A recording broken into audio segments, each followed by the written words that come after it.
अच्छा, ये सरकार ये बोल रही कि आप छोटे हो, घर चले जाओ, ठंड लग जाएगी।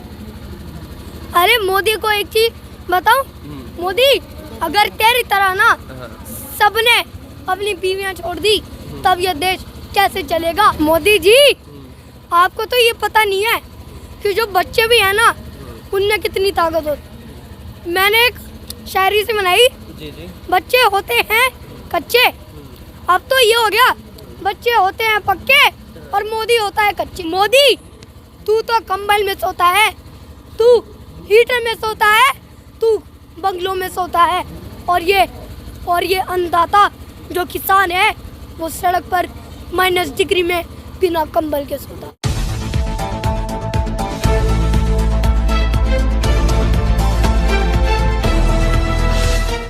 सत श्री अकाल, मैं अजीत सिंह और आप देख रहे हैं एमजे खबर। आज हम एक गाजीपुर बॉर्डर पे लगातार बयान आते जा रहे हैं कि छोटे बच्चे बुजुर्ग की घर चले जाएं, ठंड बहुत बढ़ रही है, 40 से 45 दिन हो गए हैं। और जी बेटा, आपका क्या नाम है?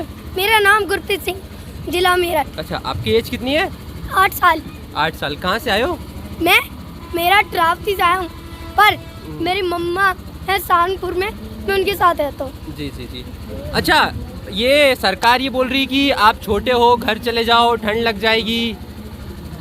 अरे मोदी को एक चीज बताऊं, मोदी अगर तेरी तरह ना सबने अपनी बीवियां छोड़ दी तब ये देश कैसे चलेगा हैं? जब बच्चे पैदा नहीं होंगे तब ये देश कैसे चलेगा। और ये मेन चीज़ है, अगर यहाँ औरतें ना होती तब ये आंदोलन कैसे बढ़ता। अच्छा, आप यहाँ रह रहे हो, सो रहे हो रात में, आपको ठंड वंड नहीं लग रही? नहीं, हम ना लेडीज और बच्चे रुकते हैं यहाँ। मेरे नाना और जो सारे मेरे परिवार के जो जेंट्स हैं वो ये रुकते हैं। अच्छा, कौन सी क्लास में हो आप? 2nd। अच्छा, तो आपकी पढ़ाई फिर कैसे चल रही है? आप यहाँ रह रहे हो? मोबाइलिंग। अच्छा, मोबाइल से आप पढ़ाई कर रहे हो। जो बिल है ये वापस नहीं हुए तो कब तक रुकना पड़ेगा फिर आपको? रुकोगे आप इतनी ठंडी में? बिल्कुल रुकोगे। अच्छा, कौन कौन है आपके साथ में? मेरे छोटी मम्मा। अच्छा, मेरे नाना जी। अच्छा, आप यहाँ कितने दिन से रुक रहे हो? हो गए होंगे 2-2.5। अच्छा। तो कुछ बोलना चाहोगे आप मोदी सरकार को? जी।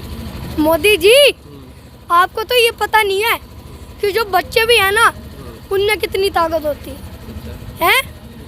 मैंने एक शायरी से बनाई, जी जी। बच्चे होते हैं कच्चे, अब तो ये हो गया बच्चे होते हैं पक्के और मोदी होता है कच्चे।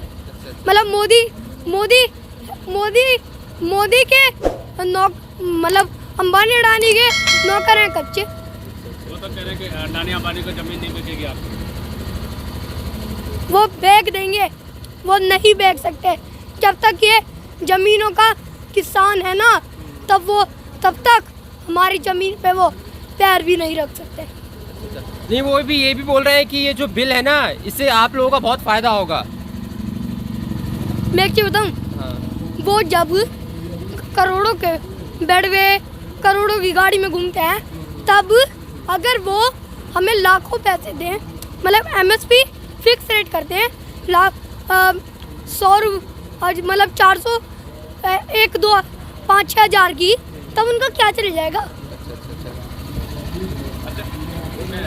जिस तरीके से आपने पिछले बताया कि खालिस्तानी पाकिस्तानी जगह शब्द यूज कर रहे हैं, तो कैसा लगता है? आप इससे छोटे शब्दों का सुनते हैं तो कैसा लगता है?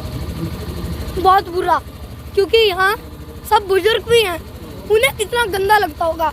और जब इसने अपनी बीवी को छोड़ दिया था तब जब इसके पापा थे वो हार्ट अटैक से मर गए थे।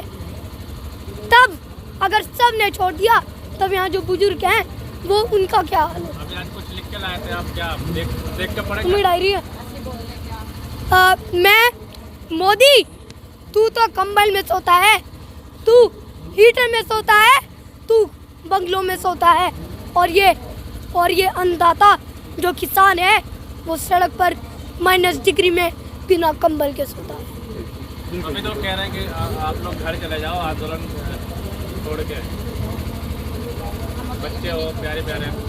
हम बिल्कुल नहीं जाएंगे, कुछ भी कर लें। अच्छा, क्या लगता है अगर ये 1 आध साल चला तो आपकी पढ़ाई का लॉस नहीं होगा इससे? बिल्कुल नहीं होगा। जब हमारे पास अब जैसे लेटेस्ट टेक्नोलॉजी है ना, तब क्या होता है कि लैपटॉप फोन्स पे कर लेते हैं हम क्लासेस, और हमारे स्कूल ऐप भी होता है, उसमें हम क्लासेस कर लेंगे, तो हमारी पढ़ाई का कुछ 15-20% ही लॉस होएगा। जी बिल्कुल। जी आंटी जी, ये आपका बच्चा है, इसका हौसला इतने छोटेपन पे है कि मतलब इसको रुकना है यहाँ पर। अभी बिल की जैसे बिल अभी दिन पे दिन बैठक आगे बढ़ती जा रही, 15 तारीख कुछ निर्णय निकल नहीं रहा है सरकार से। क्या लगता है इतनी ठंडी में कुछ? ठंडी में क्या, देखिए यहाँ हम ही नहीं बल्कि इवन लाखों से भी ज़्यादा जनसंख्या में लोग यहाँ बैठे हैं और वो अपना हक मांग रहे हैं। हम सिर्फ हक ही मांगने आए हैं अपना। अगर हमारी ज़मीन चली जाएगी, आज ये कह रहे हैं हम घर चले जाएं, कुछ टाइम बाद हमारी ज़मीन चली जानी है फिर, तब भी तो हमें सड़कों पे रहना है, तब तो खाने के लिए भी नहीं होगा। हम अपने खाने के हक की लड़ाई कर रहे हैं। जी बिल्कुल। जी अच्छा, लगातार ये बयान आ रहे हैं बच्चे, बुजुर्ग और जो महिला है वो घर चले जाएं। औरत हमेशा कंधे से कंधा मिला के चलती है, और बच्चे हैं, बच्चों को अगर नहीं पता होगा, पहले आज़ादी की लड़ाई लड़ी गई, जब गुलामी से हमें मुक्त होना था, जब लड़ाई लड़ी गई तब भी हम जीते। आज अगर बच्चे घर पे रहेंगे तो ये क्या सीखेंगे?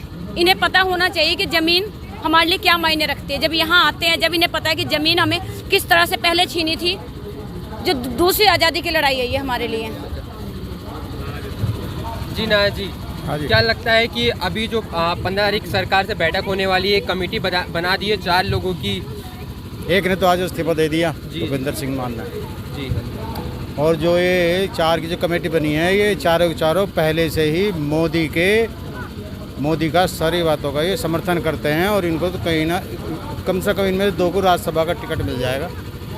और जो ये इसका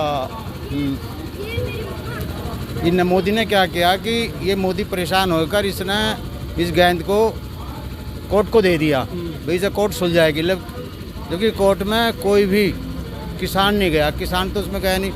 किसान की लड़ाई तो सीधी सरकार से है, क्योंकि जो सरकार लड़ी है किसान का इस कमेटी से या कोर्ट से कोई मतलब नहीं किसी भी तरह का, और इसको नहीं मानेंगे किसान। अच्छा, नहीं मानेंगे।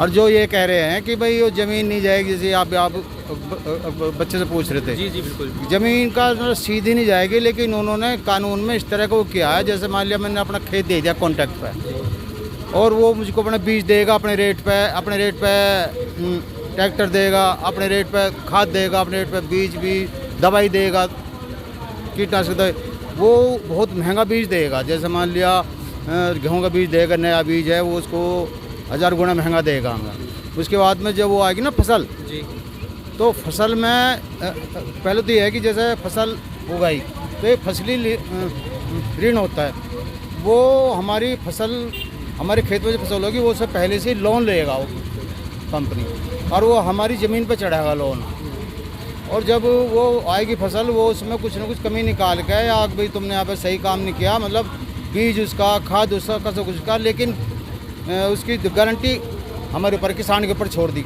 आप लोगों सरकार ने। बहुत ठंड पड़ रही है। घर तो हम अपने कभी खेत से नहीं जाते, क्योंकि खेत में तो हम ही काम करते हैं। हमारे गांव में जो 80 साल का बुजुर्ग आदमी है, वो रात के 1 बजे खेत में पानी देने जाता है। पानी में क्या है कि ये जूते नहीं होते, चप्पल जूते कुछ नहीं, वो हमें निकाल कर अपने खेत में रात भर, चाहे कितनी ठंड हो, यहाँ से तो ज़्यादा ठंड होगी ना, वहाँ यहाँ तुमने जूते भी पहन रखे हैं, यहाँ और भी सारा, हम तो वहाँ अकेले पूरी रात काम करते हैं। बुजुर्ग आदमी 80 साल का हो, चाहे जब तक किसान में जान है, जब तक वो मर नहीं जाता, जब तक वो खेत में काम करता है, क्योंकि किसान कभी भी कोई रिटायर नहीं हुआ आज तक।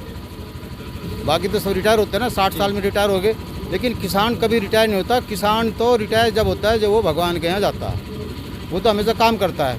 और उसको रही उसकी ठंड की बात कि वाकई खेत से कम ठंड है, और यहाँ जो हम बैठे हुए हैं ये किसान तो कभी भी खेत छोड़ के अपने घर भी नहीं जाता। आज वो अपना खेत छोड़ कर 2 महीने से यहाँ पे पड़ा हुआ है, तो बताओ मतलब अगर किसान को भूख लग रही है ना, भूख, और वहाँ पे काम चल रहा, तो वो अपने घर नहीं जाता रोटी खाने के लिए, वो अपने घर बच्चे खाना लेकर जाएंगे वहीं पे, वो वहीं पे खाना खाएगा जब तक उसका काम पूरा नहीं हो जाएगा। और वो जो है ना, बगैर हाथ धोए के, वहाँ जी कोई साफ पानी नहीं होता खेत में। मान लिया हमारे खेत में हम खाद डाल रहे हैं, कीटनाशक दवाई डाल रहे हैं, तो हम कभी भी ना हाथ ही नहीं धोते रोटी खाते टाइम, हम तो घास में ऐसे पूछ कर एकदम ऐसे खाने लग जाएं।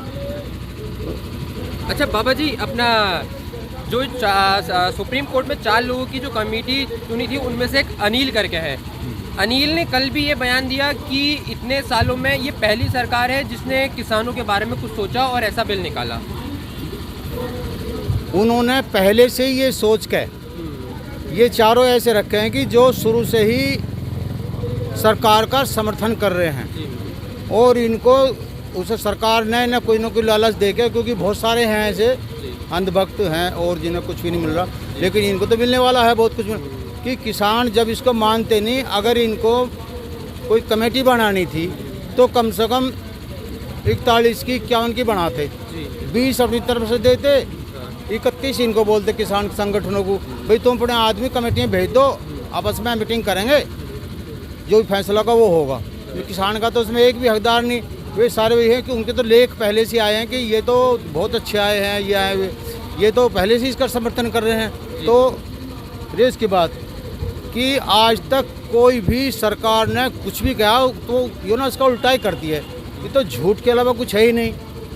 इन्होंने कहा कि वो नोटबंदी से रुपया निकलेगा, रुपया किसका निकला, काला धन कौन सा निकला, जो लेडीज़ 2-2 रुपये 5-5 रुपये बचाए कर अपने उसमें रखती ना गुल्लक में अपने पति से बचाए कर, वे निकले, बाकी तो किसी का निकला नहीं कुछ भी, 1 रुपया किसी का नहीं आया बाहर।